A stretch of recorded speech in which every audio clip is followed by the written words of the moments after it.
Chairman municipal committee Panpur Kashmir Malik Mohammad Yaqoob ने executive officer municipal committee Panpur Mohammad Iqbal की मौजूदगी में स्वच्छ भारत मिशन के तहत चलने वाले प्रोग्राम रिसाइकल और रेस्क्यू प्रोग्राम का इनेकाद किया। इस प्रोग्राम के तहत कस्बा पानपुर में 5 जगहों पर कूड़ा करकट जमा करने के सेंटर्स खोले गए हैं, जहां गैर इस्तेमाल शुदा कपड़े, जूते और दीगर चीजें जमा किए जाएंगे, जिनको रिसाइकल करके दोबारा से काबिल इस्तेमाल बनाया जाएगा। इस प्रोग्राम का मकसद मुल्क के शहरों की साफ सफाई के अलावा उन्हें खूबसूरत बनाना है।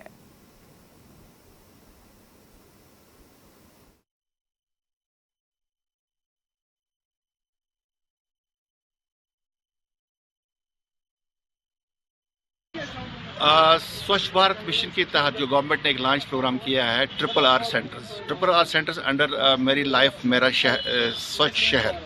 हम इस अपने शहर को पानपुर टाउन को कैसे हम साफ़ सुथरा रख सकते हैं, उसी की एक कड़ी है जो SBM के तहत गवर्नमेंट ने लॉन्च किया आज। उसका जो मैंने आज इनाग्रेशन किया है, उसका मुद्दा मकसद यही है कि हम जो ये पुराने कपड़े हैं या जूते हैं, चाहे पुराने गमले हैं, फूल हैं, जो भी आपके घरों में पुराने चीज़ें पुराने हैं, इसके लिए हमने 5 जगह पे 5 सेंटर हमने कायम किए पानपुर में। और मैं लोगों से गुजारिश करूंगा कि वो हमारे म्यूनिसिपैलिटी स्टाफ के साथ कोऑपरेशन करें।